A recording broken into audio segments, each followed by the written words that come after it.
Nous savons du reste que toute chose concourt au bien de ceux qui aiment Dieu, de ceux qui sont appelés selon son dessein. Romains chapitre 8, verset 28. Et si ce verset était bien plus qu'une consolation lue à la hâte dans les moments d'échec ou de souffrance? Et s'il était une clé céleste, un souffle de vérité destiné à réécrire notre perception du temps, de la douleur et du plan de Dieu? Toi qui écoutes cette vidéo, laisse-moi te poser une question. As-tu déjà douté du plan divin au point de croire que Dieu s'était trompé à ton sujet? As-tu déjà vécu un événement si douloureux, si incompréhensible, que tu as cru que le ciel s'était fermé, que les prières étaient tombées dans le vide et que ton histoire n'avait plus de sens? Si oui, sache une chose, tu n'es pas seul. Des croyants du monde entier traversent ce désert silencieux. Ils marchent dans des nuits sans étoiles, portent des croix invisibles, crient dans le silence et pourtant Dieu reste Dieu. Il voit, il entend, il agit. Et aujourd'hui, dans cette méditation, je veux te rappeler une vérité qui dépasse l'intelligence humaine mais qui transforme l'âme. Notre Dieu ne se trompe pas, jamais. Tout, absolument tout, arrive pour une raison. Ce n'est pas une phrase toute faite, ni un slogan religieux. C'est une déclaration céleste. Chaque saison, chaque perte, chaque attente, chaque porte fermée, chaque larme versée, chaque silence prolongé, chaque détour incompris, rien n'est le fruit du hasard pour celui qui aime Dieu. Derrière les coulisses du visible, Dieu tisse une histoire parfaite.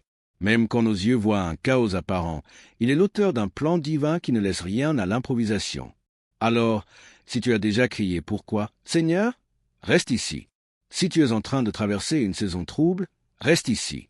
Si tu te sens abandonné, perdu, brisé, reste ici, car ce message est pour toi. Il est pour tous ceux qui ont besoin de réapprendre à faire confiance à la sagesse de Dieu, même quand rien ne semble logique. Il est pour tous ceux qui veulent voir leur foi guérir, grandir et s'enraciner dans les profondeurs du cœur du Père. Dans cette vidéo, nous allons ensemble explorer des vérités bibliques puissantes. Nous allons ouvrir les Écritures et marcher à travers les chemins de l'histoire divine pour y découvrir que tout ce que Dieu permet dans nos vies a une intention, une finalité, une mission. Ce que tu vis n'est pas une erreur. Ce que tu as perdu n'est pas inutile. Ce que tu ne comprends pas aujourd'hui portera un fruit éternel si tu choisis de rester dans la foi. Je t'invite à rester jusqu'à la fin de cette vidéo, car à la fin, je te proposerai une prière inspirée, un cri de foi, un abandon entre les mains du Seigneur. Mais avant cela, nous allons plonger dans la parole. Avec sérieux et révérence, nous allons chercher ensemble à comprendre comment Dieu agit, même dans le silence, même dans l'échec, même dans l'attente. Si tu crois que Dieu parle encore aujourd'hui, clique sur « J'aime » pour soutenir ce message. Abonne-toi à cette chaîne Lumière dans la vallée si tu veux recevoir régulièrement des méditations bibliques profondes, des révélations spirituelles et des paroles inspirées qui nourrissent ton âme. Et surtout, écris en commentaire cette déclaration de foi. Je choisis de faire confiance à Dieu même quand je ne comprends pas. Cela encouragera d'autres croyants et cela ouvrira ton cœur à la paix de Dieu. Car oui, la foi ne se construit pas dans ce qu'on comprend, mais dans ce qu'on traverse. Dieu n'a jamais dit « tu comprendras tout ». Il a dit « je suis avec toi ». Et parfois c'est tout ce qu'il nous faut. Prépare-toi à être bouleversé, consolé, fortifié, car ce message ne vient pas d'un homme, il vient du cœur de Dieu pour le tien. Tu n'as pas cliqué sur cette vidéo par hasard.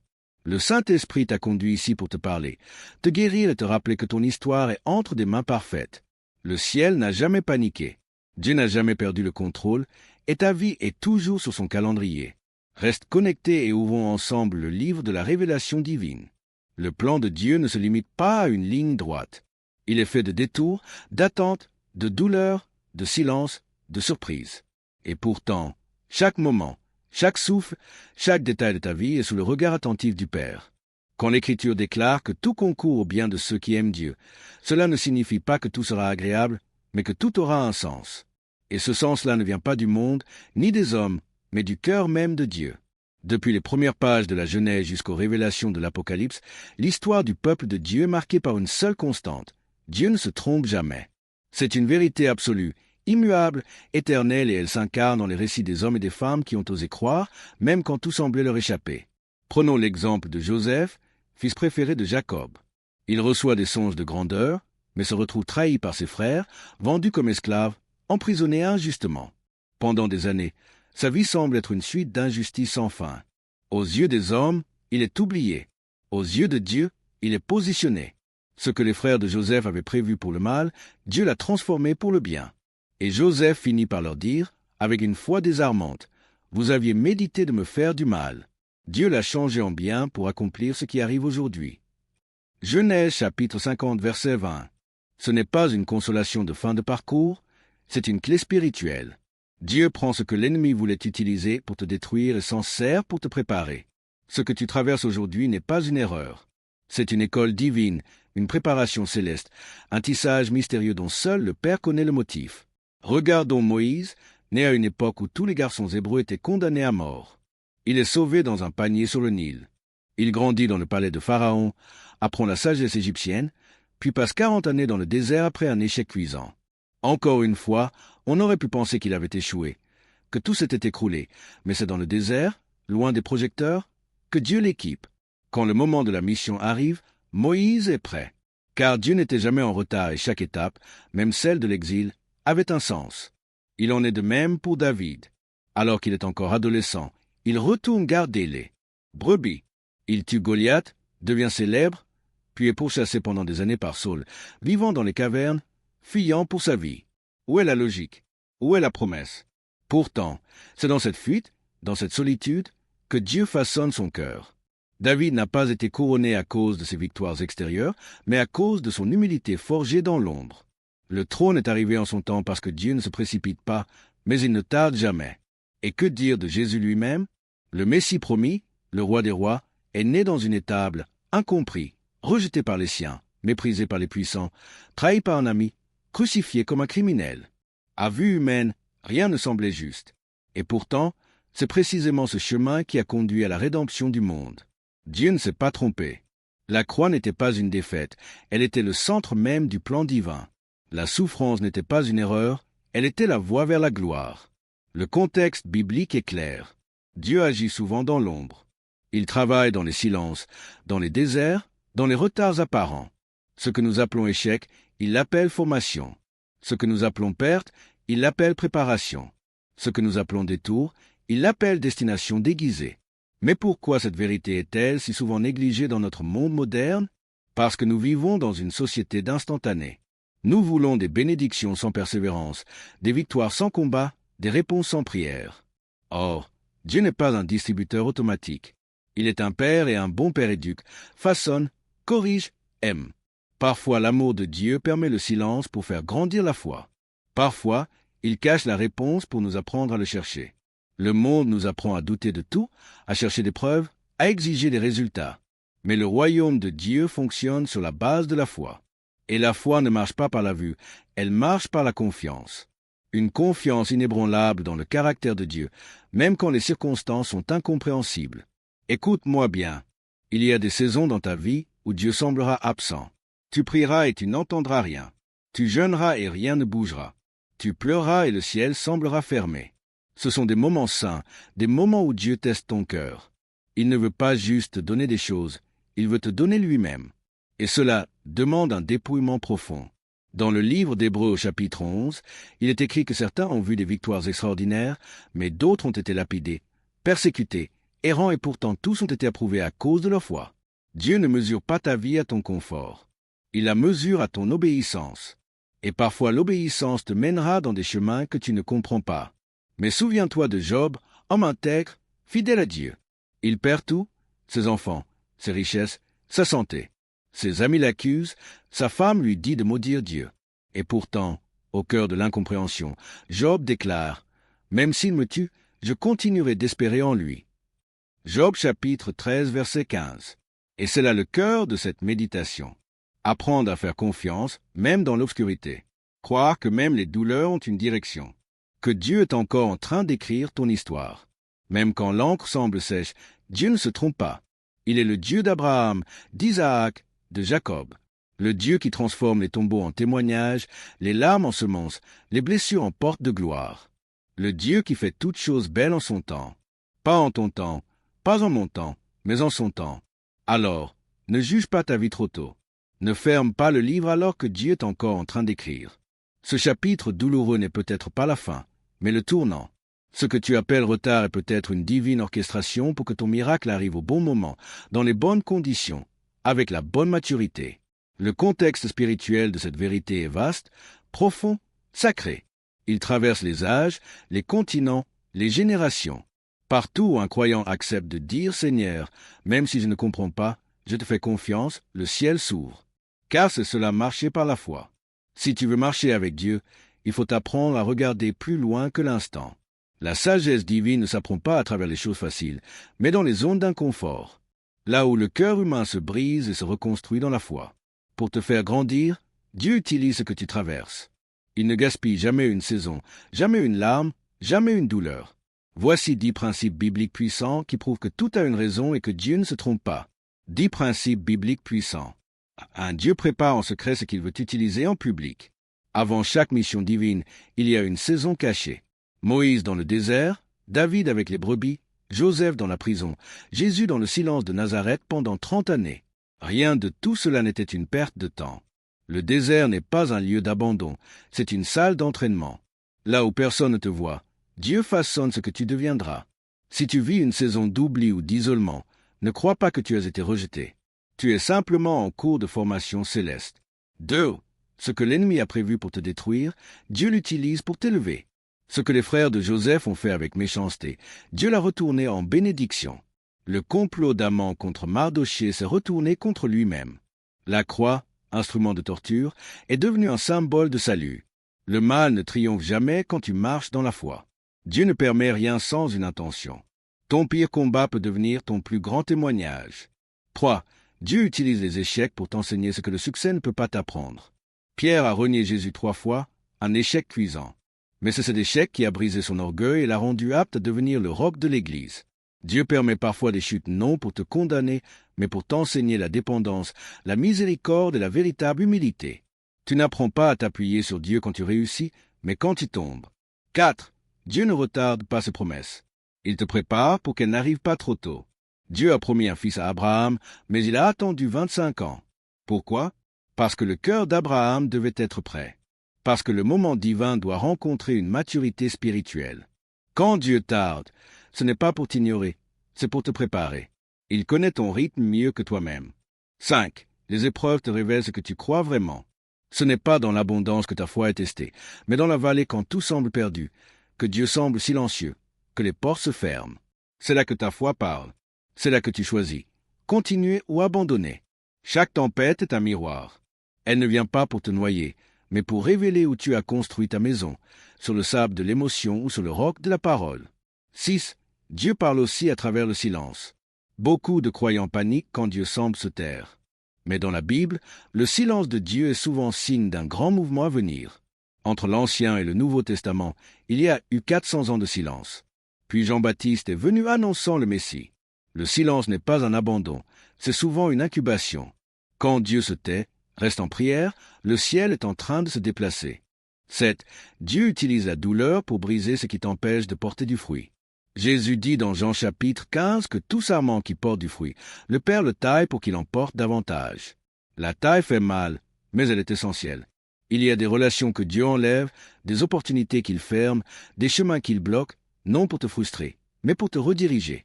Chaque coup de ciseau divin a pour but d'augmenter ta croissance.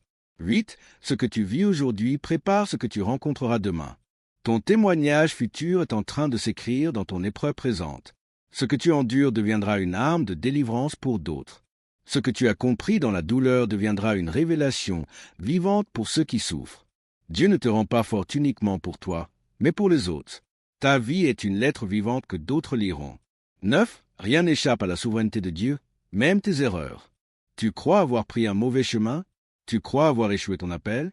Rappelle-toi Jonas. Il a fui, s'est retrouvé dans le ventre d'un poisson. Mais Dieu l'a ramené sur la bonne route.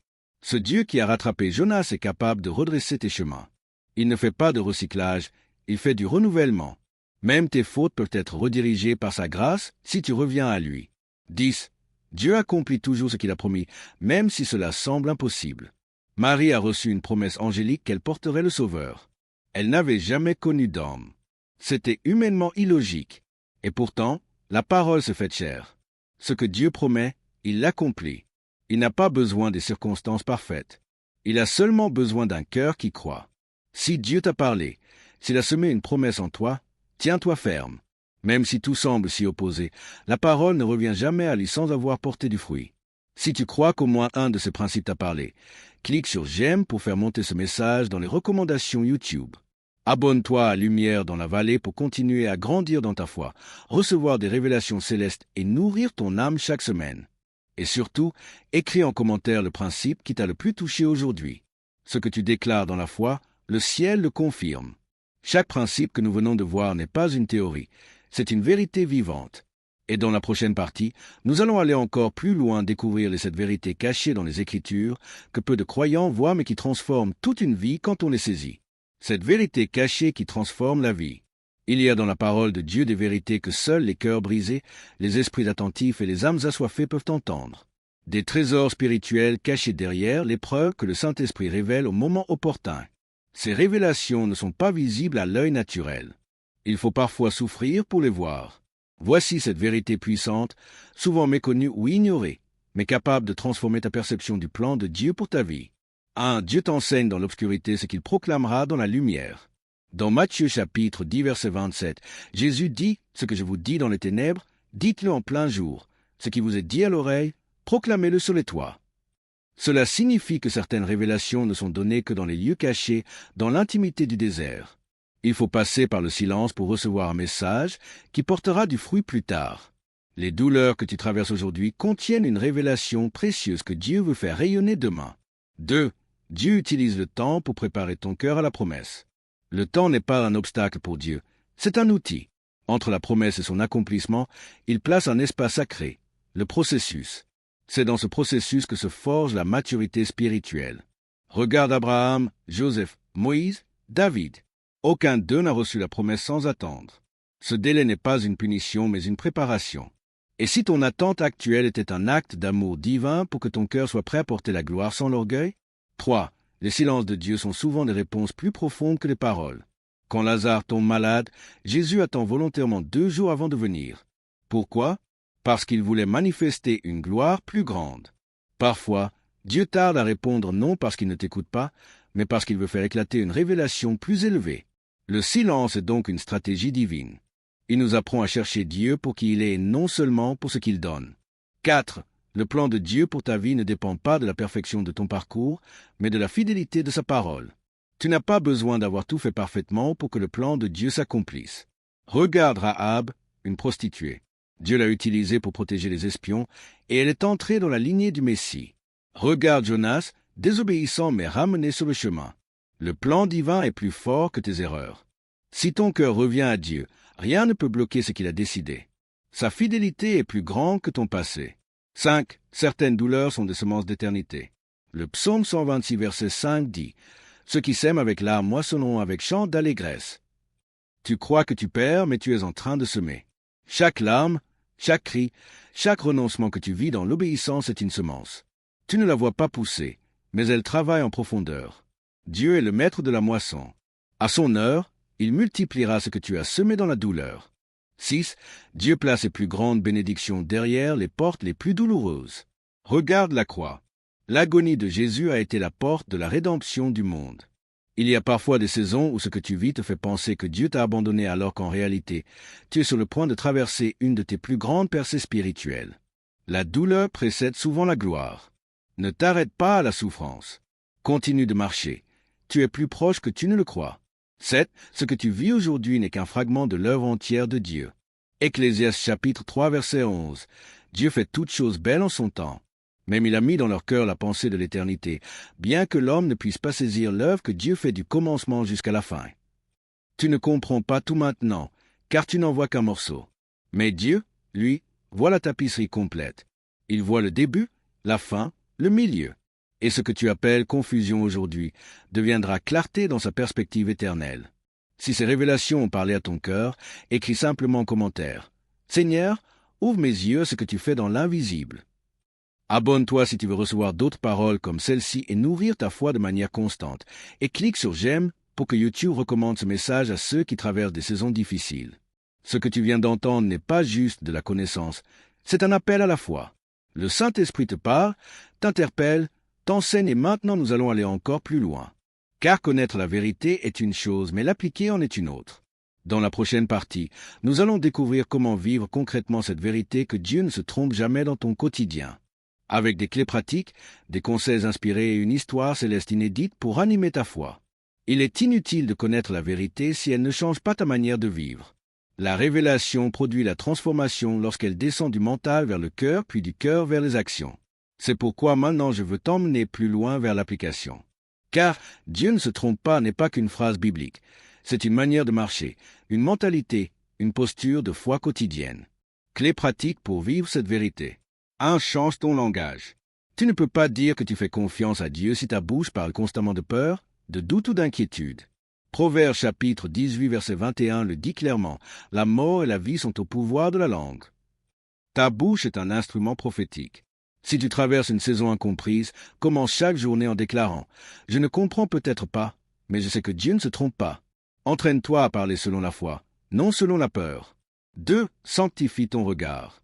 Apprends à ne pas juger ta vie uniquement selon ce que tu vois. Le visible est temporaire, mais l'invisible est éternel.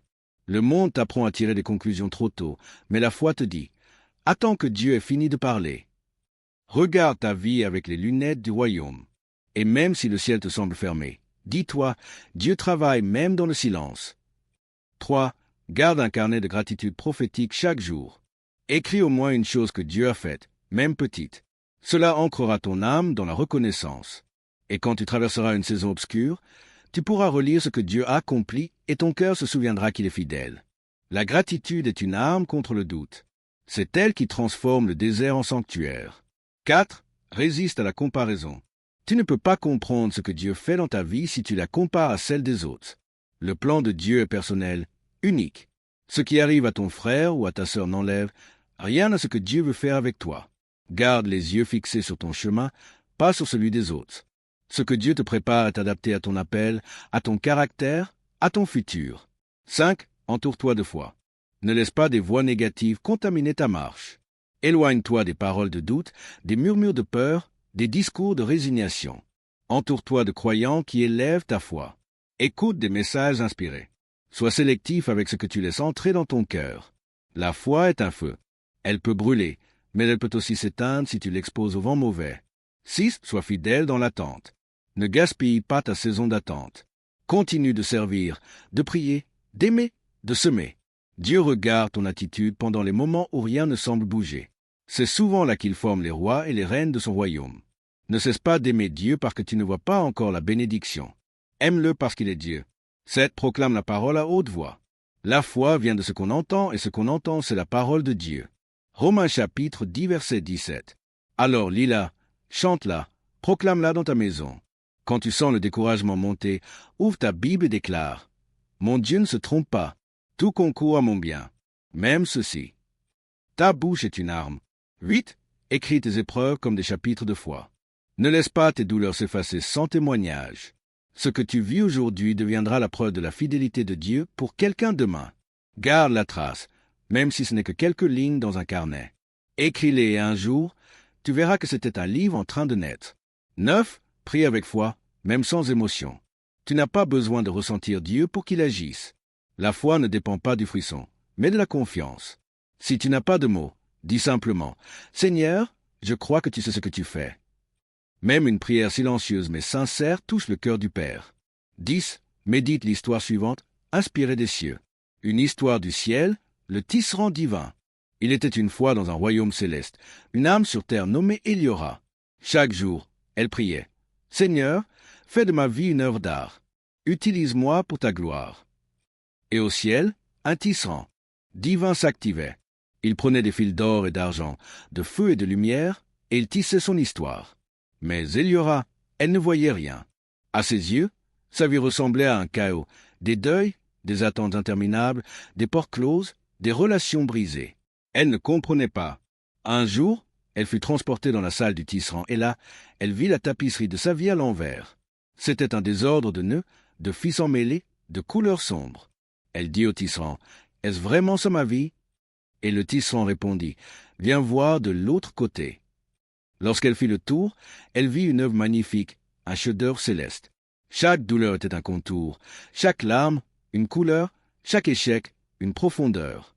Et le tisserand lui dit, « Tu ne vois que l'envers, moi je vois la gloire. Ne juge jamais ton histoire avant qu'elle ne soit terminée. Je ne me trompe pas. Si cette histoire a touché ton cœur, écris dans les commentaires. Seigneur, je choisis de te faire confiance, même dans ce que je ne comprends pas. Clique sur J'aime si tu veux que cette vérité atteigne d'autres cœurs dans la confusion. Et abonne-toi à Lumière dans la vallée pour recevoir encore d'autres paroles qui guérissent, qui relèvent, qui fortifient. Tu as marché jusqu'ici. Tu as traversé les versets, les témoignages, les révélations. Tu as laissé la parole te parler. Tu as ouvert ton cœur à des vérités profondes. Et peut-être que dans le silence de ton âme, quelque chose a bougé. Peut-être qu'un fardeau est tombé. Peut-être qu'un murmure divin a percé ton désert intérieur. Retiens ceci, Dieu ne se trompe pas. Pas quand il te fait attendre, pas quand il t'émonde, pas quand il semble silencieux, pas quand il te retire quelque chose que tu aimais, pas quand la porte se ferme, pas quand la prière reste sans réponse apparente, pas quand les autres avancent plus vite que toi, pas quand tu pleures seul dans ta chambre. Jamais. Chaque battement de ton cœur est connu de lui. Chaque soupir, chaque pas. Il ne dort pas. Il ne perd pas le contrôle. Il ne fait jamais d'erreur. Ce que tu vois aujourd'hui comme une impasse, lui le voit comme une transition. Ce que tu crois être un rejet, lui le nomme protection. Ce que tu appelles perte, il l'appelle semence.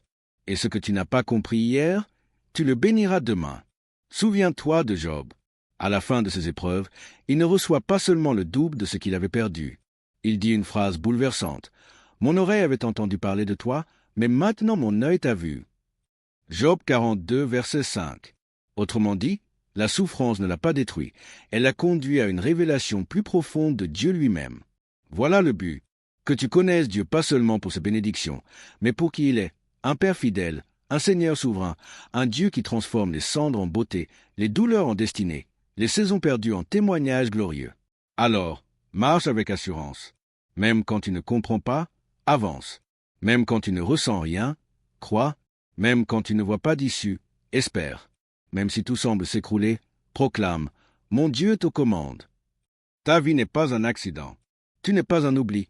Tu n'es pas en retard. Tu es dans les mains de Dieu et ces mains-là ne tremblent jamais. Maintenant, unissons nos cœurs dans la prière. Une prière finale, une prière de confiance, une prière de relâchement, une prière pour t'aligner avec le ciel. Prière finale. Dieu, je te fais confiance même sans comprendre. Seigneur éternel, toi qui es le commencement et la fin, toi qui tisses les saisons, qui comptes les larmes, qui vois ce que nul ne voit. Aujourd'hui, je viens devant toi avec mon cœur tout entier. Je ne comprends pas tout ce que je vis, mais j'ai choisi de te faire confiance. Je ne vois pas toujours le chemin, mais j'ai choisi de marcher avec toi. Tu es le Dieu qui ne se trompe jamais. Même quand je traverse l'injustice, la perte, l'incompréhension, tu travailles en silence. Tu prépares quelque chose de plus grand.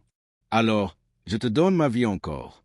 Je te rends mes attentes, mes blessures, mes prières sans réponse. Viens les prendre entre tes mains parfaites. Fais de mon désert un jardin. Fais de mon attente un autel de confiance. Fais de mes douleurs un témoignage qui glorifie ton nom. Je déclare aujourd'hui devant le ciel et la terre, même si je ne comprends pas, je crois.